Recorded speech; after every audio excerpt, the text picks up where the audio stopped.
saya nak kita sama-sama lihat pada muka surat yang terakhir kita baca ini, pada baris yang pertama sekali, ayat 20.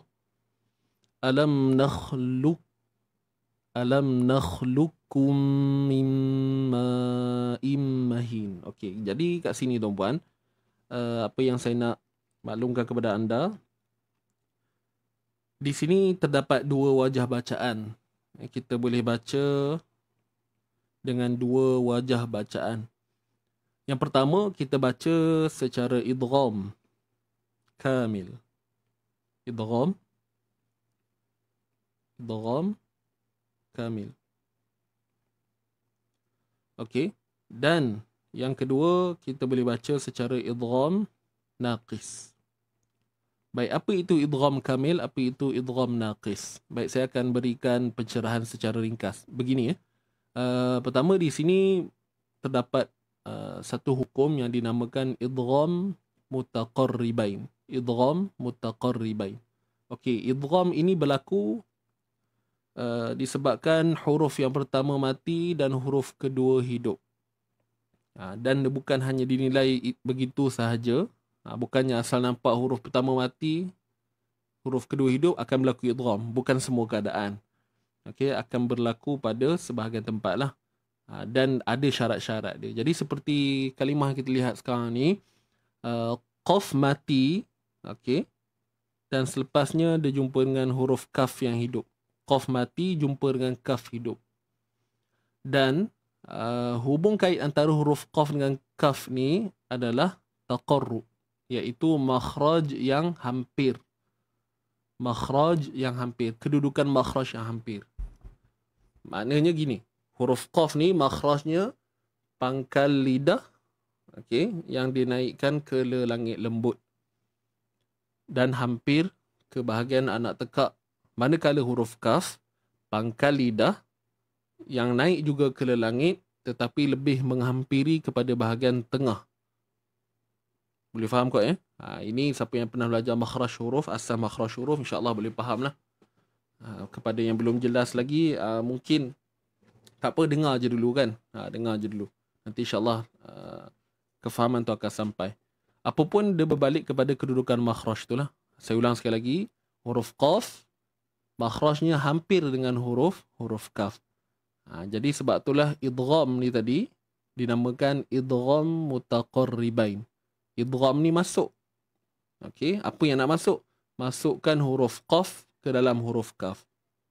Jika ditanya, kenapa huruf qaf tu perlu masuk ke dalam huruf kaf? Jawapannya kerana makhrajnya yang berhampiran. Kerana makhrajnya berhampiran. Itulah mutaqarribain. Jadi di sini hukumnya idgham mutaqarribain. Dan yang saya kata tadi, di sini boleh baca dua cara kan? Okey, so kita boleh baca dengan idgham kat sini kalau kita nak buuh nama penuh dia, idgham mutaqarribain kamil ataupun idgham mutaqarribain naqis. Ni saya singkatkan dia. Saya letak apa? Idgham kamil, idgham naqis je. Namun tuan-puan kena jelas lah yang kedua-dua ini masih lagi berada dalam idgham mutaqarribain. Okey, boleh faham? Itu secara ringkas. Okey, jadi idgham kamil ni baca macam mana? Idgham kamil ni kita baca dengan seperti apa yang kita lihat pada tulisan ini. Alam nakhluqukum.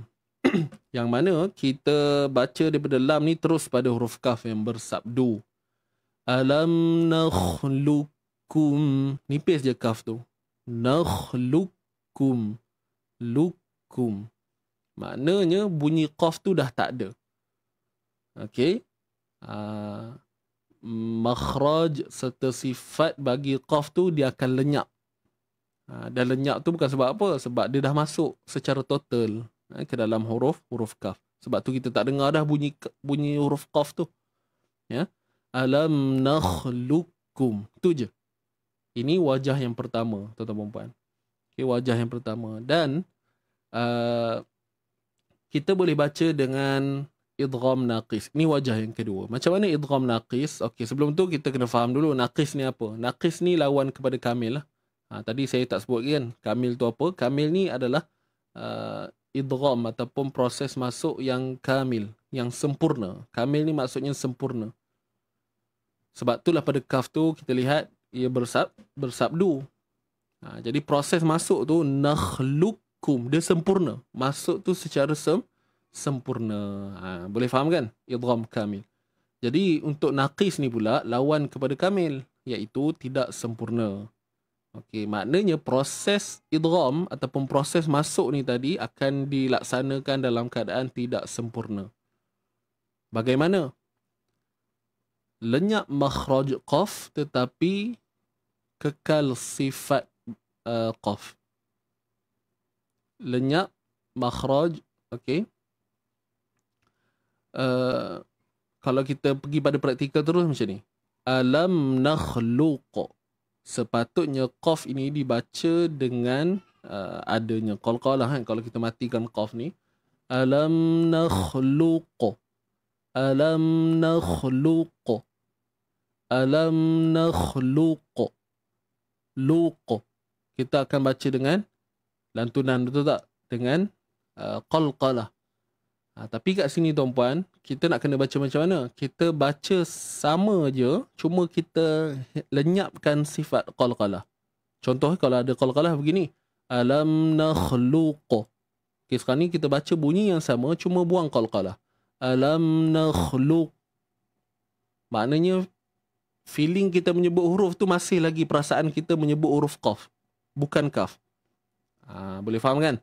Jadi kalau ada qalqalah nakhluq, kita buang sifat qalqalah tu. Alam nakhluq. Dia bunyi melekat lah. Dia akan kita kata sifat ta'khir dia adalah sifat syiddah. Okay, sifat ta'khir yang kita akan dengar pada qaf ni adalah sifat syiddah dia, iaitu tertahannya suara. Alam nakhluq. Okey.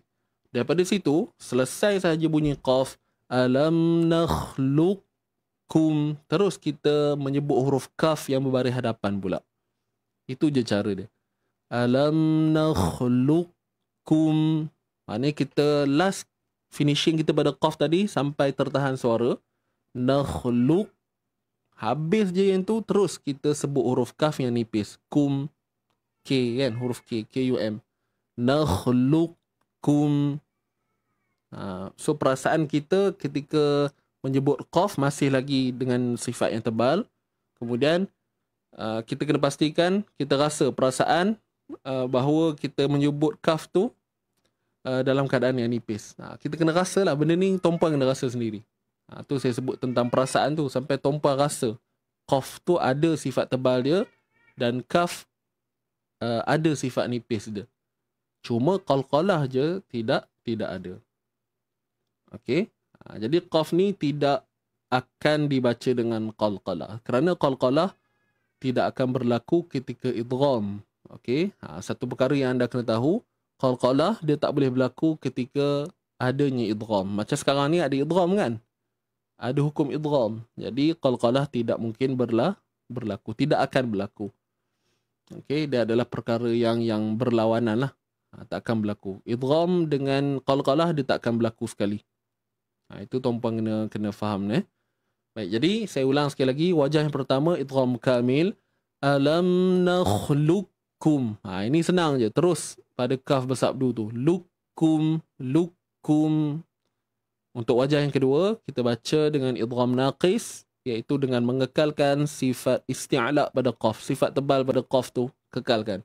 Alam nakhluqkum. Okey. Jadi antara kedua ni nak amal yang mana okey je, mana-mana tak kisah kan. Nak amal dua-dua pun lagi senang. Lagi boleh, dibolehkan. Maknanya kita ingatlah di sini boleh dibaca dengan dua wajah. Ataupun kalau nak mudah tuan-puan baca je lah dengan idgham kamil kan.